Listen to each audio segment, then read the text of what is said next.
Listen while the makers of Rexall drug products and 10,000 independent Rexall family druggists bring you Dick Powell as Richard Diamond, private detective.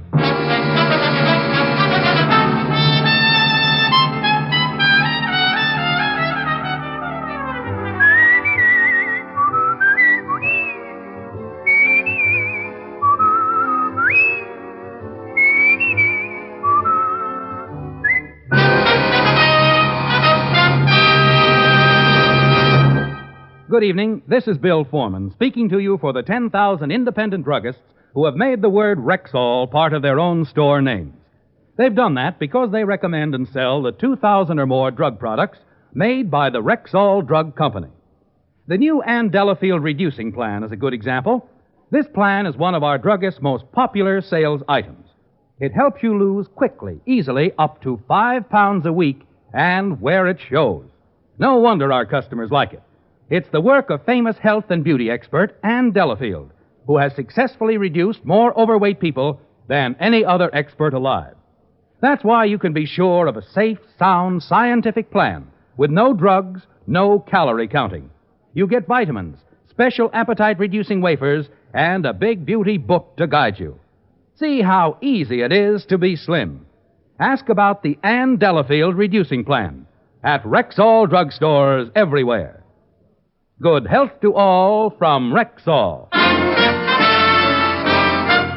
Now, your Rexall family druggist brings you a transcribed half hour with Richard Diamond, private detective, starring Dick Powell.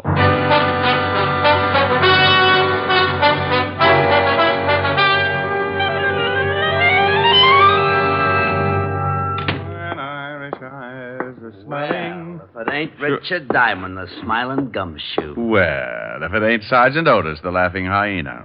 The lieutenant in? Yeah, go on in and spoil his afternoon. You know, Otis, I think you've got the kindest, most wonderful face in the whole wide world. You do? Absolutely. But I do wish you'd do me a favor. Well, sure, anything.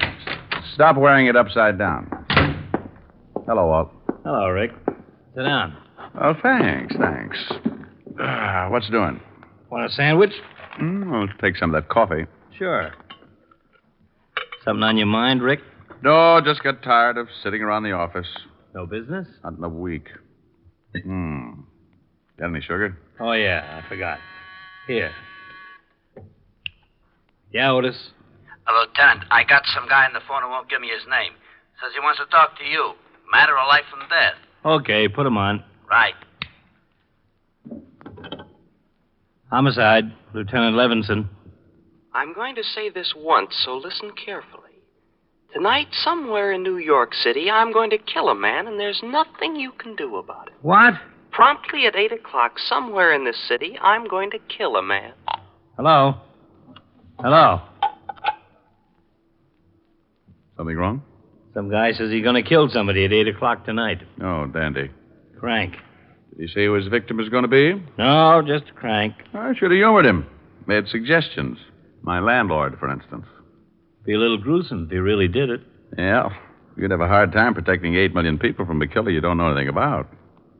Hope it was just a crank. Otis, Yeah, Lieutenant. if that guy calls back, put him through and trace the call. Right. It sure would be miserable if that call was on the level. Oh, relax.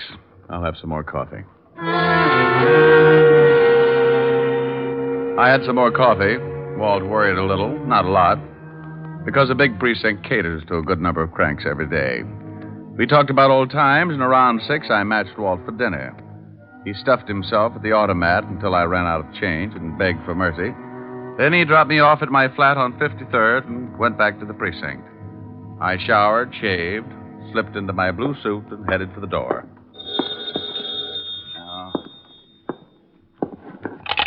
Yeah? Do me a favor, will you, Rick? You gotta stop stuffing yourself, Walt. You sound like you got indigestion. I'm down at the morgue. Meet me here, please. Oh, now look, I got a date with a live one. I'm in on the start of some trouble. It's liable to grow. That guy who called made good. He stabbed a man to death on Broadway at 8 o'clock.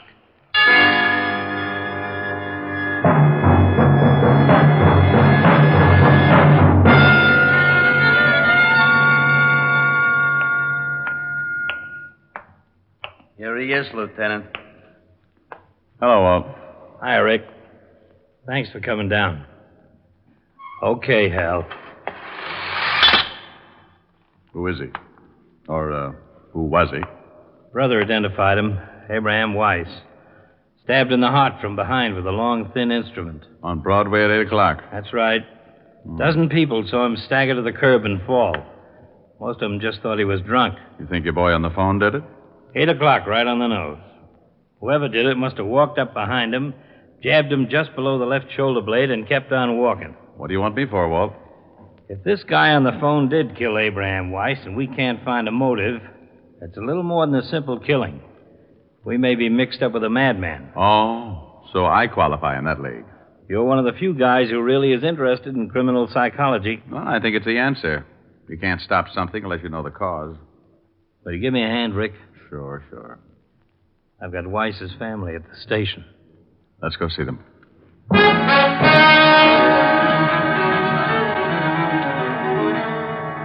Why? Why, Lieutenant? Why did this happen to Abe? That's what we're going to try and find out, Mrs. Weiss. We were hoping you might help us. Oh, he didn't have any enemies. He was a good man. We have 3 children. I left them with Mrs. Bilotti, my neighbor. It's going to be hard on them. You're sure your husband didn't know it? No. He didn't have any enemies. He was a good husband and a good father. Everybody liked him. Why, only last week, Mrs. Dowd up the street from us told me.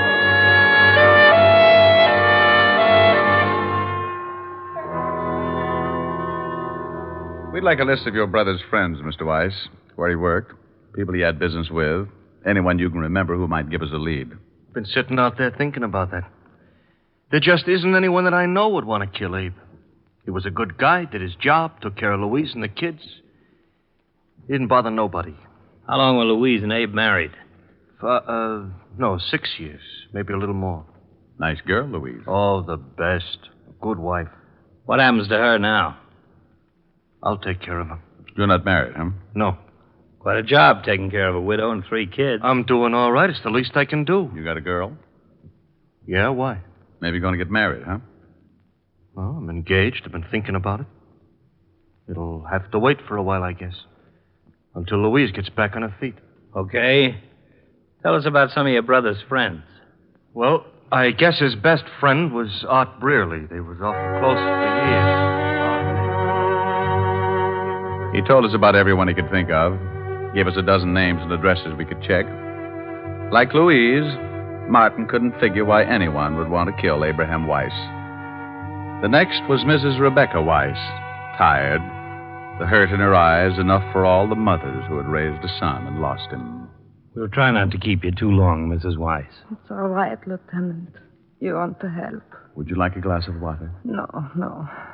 When will I be able to see Manson? It's right that I should see Manson. A few questions first, if you don't mind.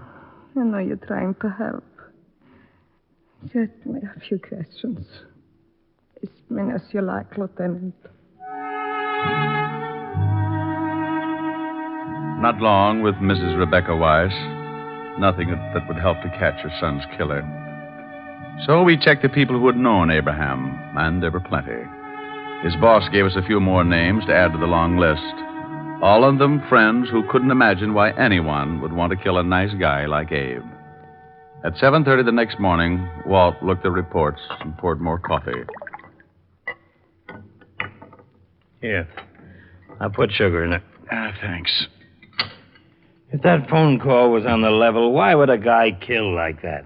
Call us and tell us he was going to do it. What'd be his reason? Well, couldn't guess. But if that guy who called did do the killing, you can bet he'll phone again. Why? Well, he bragged he was going to do it. He'll want the credit. Well, I gotta get some rest. A couple hours anyway. Let's both get a couple.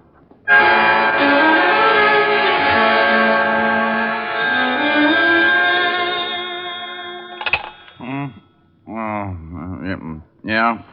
Sorry. That doesn't matter. Lousy dream. What time is it? 5 o'clock.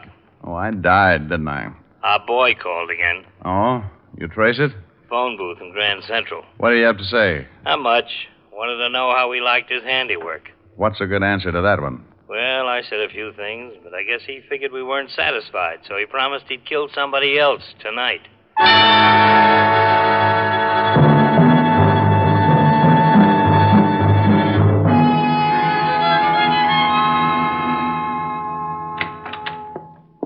Hello, Rick. Seen the papers? No. Here. Fiend terrorizes city. Unknown killer murders at will. Police baffled. Everybody's on my back. Exactly what did he say? You want to hear? I made a recording. Let's hear it.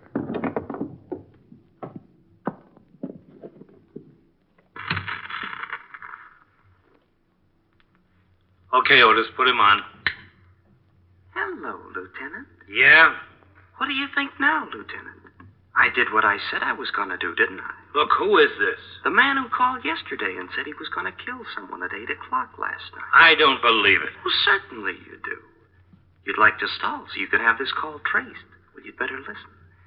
I want everybody to know just how stupid the police force really is.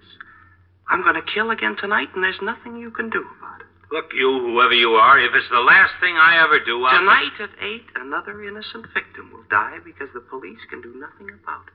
Hello. Hello. Otis. The call came from a phone booth in Grant. He said another innocent victim. Yeah, so he's a nut. For some reason, he hates the police force. There's your motive. Well, I guess it's possible, but something sticks in my craw. Yeah? What? 8 o'clock. Why pick 8 o'clock both times? Well, I guess, like you said, he wants the credit. We're liable to get a couple of killings in an evening. He wants us to be sure which one he did. Okay, so he makes it 8 o'clock the first time. Why the second? Why not 6 or 7 or 10 or... Just following a pattern, I guess. Maybe so. Well, what'll we do? I got every man possible on the streets. But, Rick, let's face it, this is a pretty big city. And it's 6-2 and even. If he does kill again, it won't be anywhere near the scene of his first stabbing. I guess we just wait. Yeah. A little over an hour to go. So we waited. Walt got the coffee going, and I went through a whole package of cigarettes. Somewhere in the middle of New York, probably on a crowded street, a man was walking, waiting like we were for 8 o'clock, waiting to stab someone through the heart, waiting for 8 o'clock. Want coffee? No. Give me a cigarette. You don't smoke. Want a bet? Here. Got a match? Got a lighter. This is no good. Yeah? Let's go. Where to? Entrance to Madison Square Garden. Man stabbed to death in the crowd going into the fights. Right at 8 o'clock.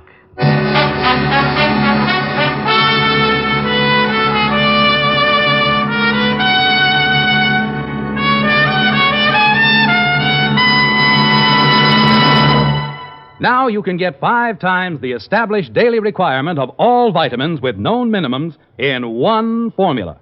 It's Rexall 5X Multivitamins, a marvelous new product direct from the world-famous Rexall Laboratories. In this new, carefully balanced formula, Rexall scientists have provided a tablet that is 5 times stronger than the minimum daily requirement of all vitamins with established minimums, plus red crystalline B12.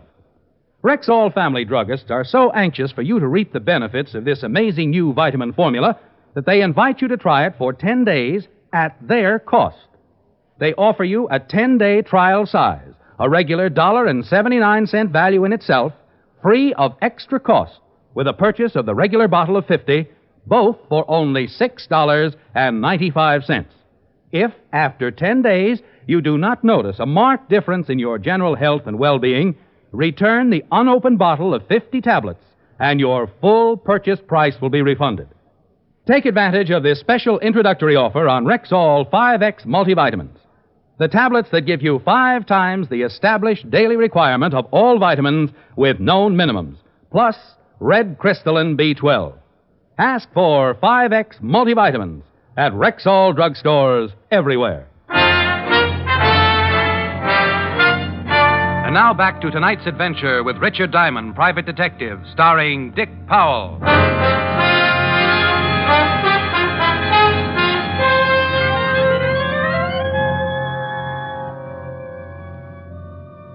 A man murdered going into Madison Square Garden to see the fights. Stabbed through the heart while he stood in the middle of the large crowd.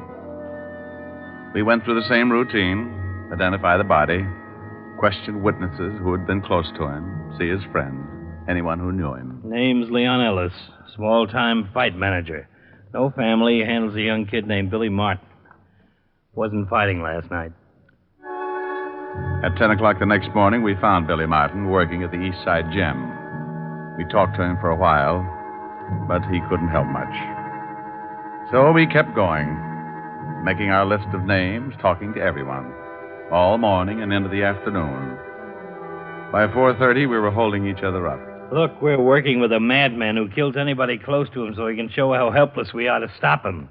The whole city's in a panic. The newspapers are blasting everybody in the department, yours truly in particular. Yeah? I got him on the line again. He even bragged to me about this last killing. Trace it as fast as you can. Right. Start that recorder, Rick. It's our boy again. Okay.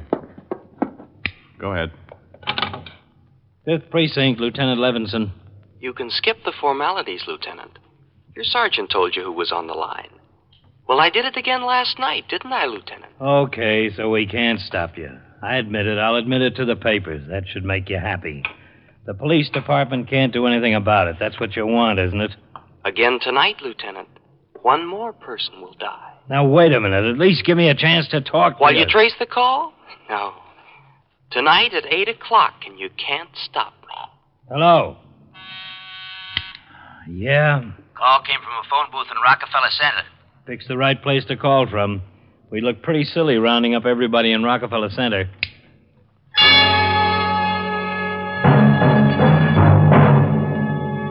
Walt looked sick, and I felt it. What could we do? We knew nothing about our killer or where he'd strike next. Walt called in the reporters and gave them the story. The papers would blast the department, but it was the best way to warn the public to stay off the streets. The department was alerted, radio stations were given bulletins to broadcast, and Walt and I climbed into a prowl car and started cruising. At 8:05, it came in. Attention, all units in the vicinity of Zone 12. A 211 in front of 415 West 64th. 415 William 64. Ambulance, dead body. Car 73, come in, please. 7-3, go ahead. 211 at 415 West 64 is a stabbing, Lieutenant. Roger. That's it, Rick.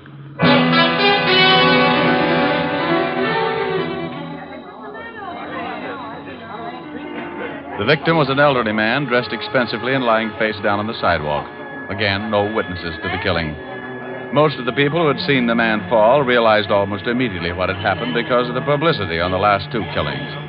But like one man said... Well, how are you going to see who killed him in a crowd like this? Maybe 100 people on the block when it happens. Oh, you guys better start doing something.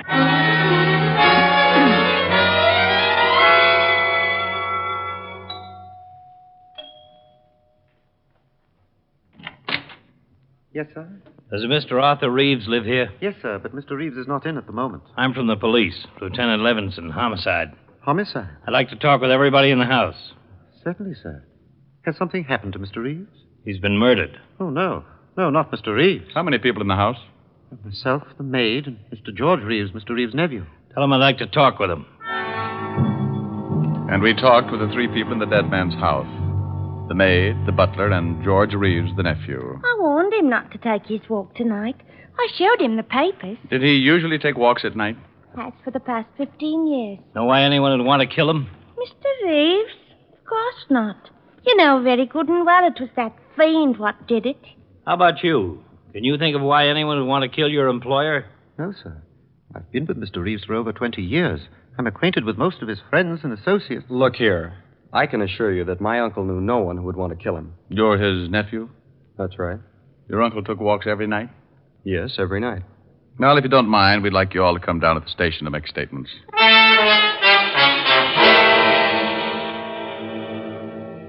Okay, we got the statements, another list of names, and a long one. None of these killings tie together. Nobody on the first list has any connection with anybody on the second list. Let's face it, if that madman calls again, we can't stop him. Oh, take it easy, Well, will you? can we?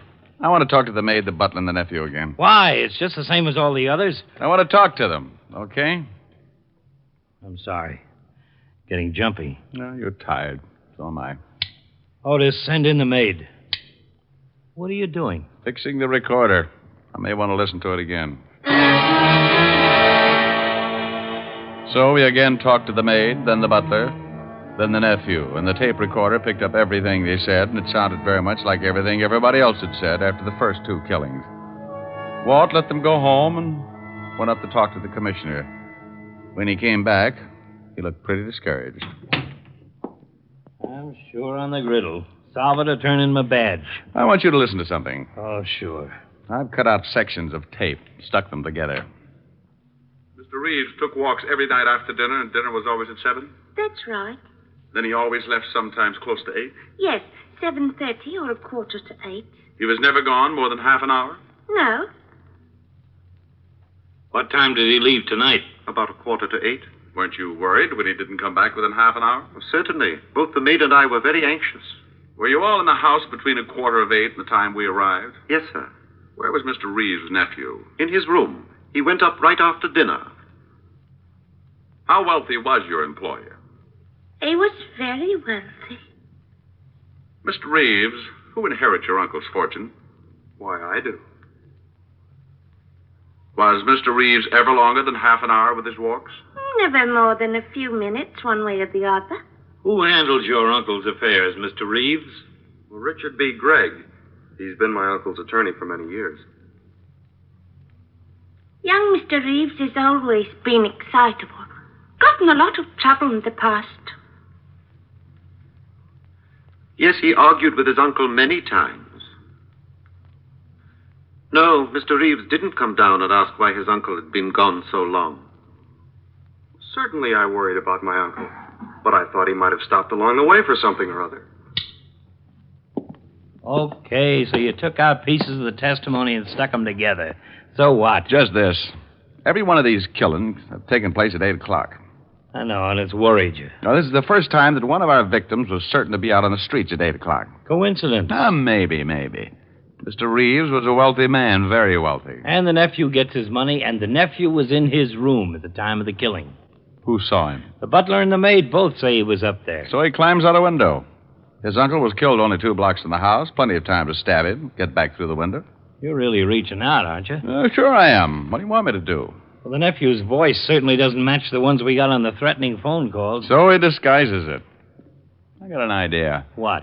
Let's put a tail on all 3 of these people anyway. It's not much. It's all we've got so far. I'm going out to check on something.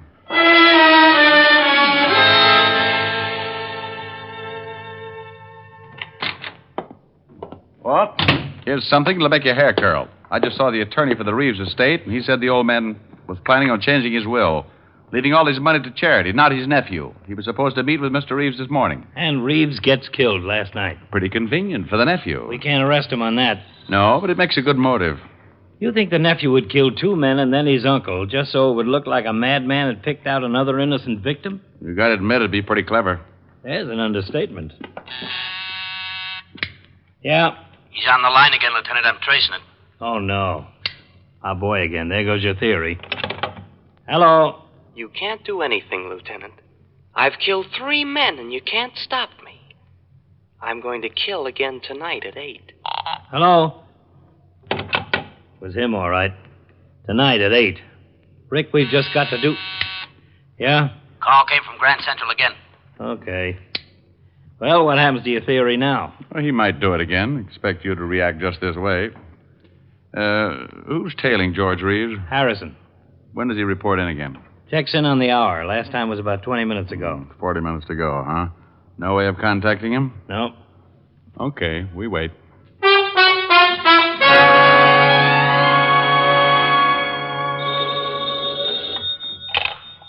Yeah? Yeah? Where was he at 446? Don't let him out of your sight. Well? At 446, George Reeves made a phone call from a booth in Grand Central Station. He's home now.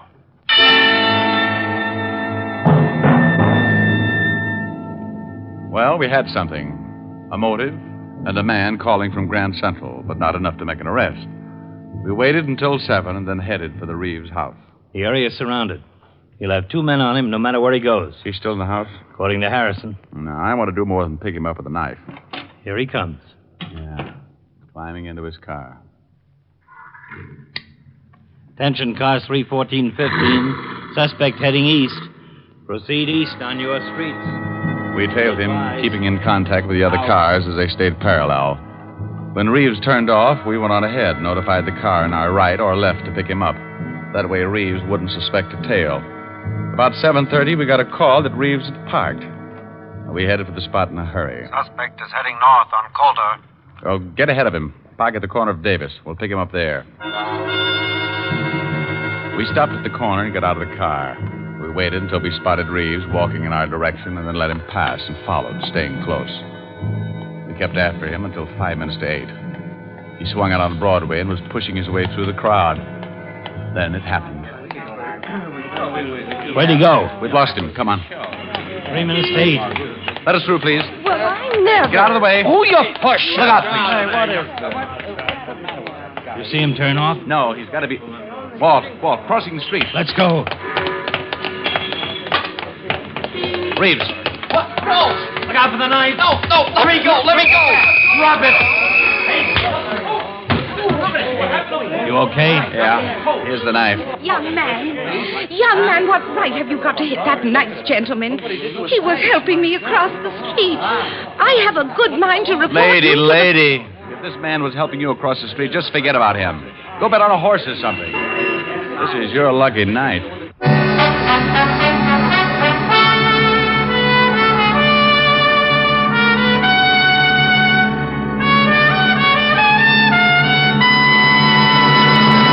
Right when you need it most, Rexall scientists have developed a wonderful new product, Rexall Sunburn Cream, available now at Rexall drugstores everywhere.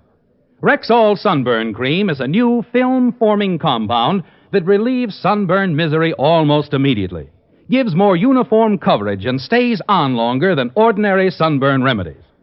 The protective agents in Rexall Sunburn Cream relieve the soreness and annoying itching of a fresh sunburn, soothe and cool the fire, help you sleep easier after overexposure.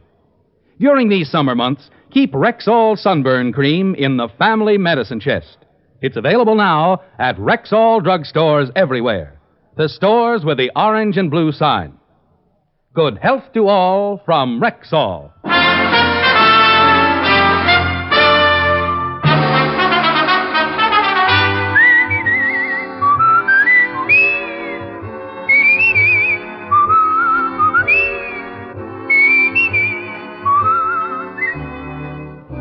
Richard Diamond, Private Detective, stars Dick Powell in the title role and was written by Blake Edwards with music composed and conducted by Frank Worth. Dick Powell directed the RKO production Split Second, which is now in release, and his latest film appearance was in the Metro-Goldwyn-Mayer award-winning The Bad and the Beautiful. Richard Diamond, Private Detective is transcribed in Hollywood by Jaime Del Valle.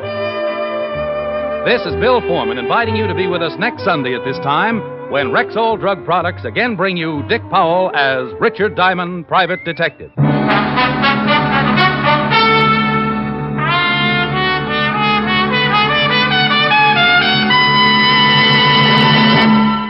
Attention people on sugar-restricted diets. At last you can get a non-fattening sweetener in granulated form. It's Rexall Sweetenet Sprinkle, the easy-to-use sugar substitute in a shaker. Just sprinkle it on food for all the taste, none of the calories. And there's no bitter aftertaste. Remember the name, Rexall Sweetenet Sprinkle, at Rexall drugstores everywhere.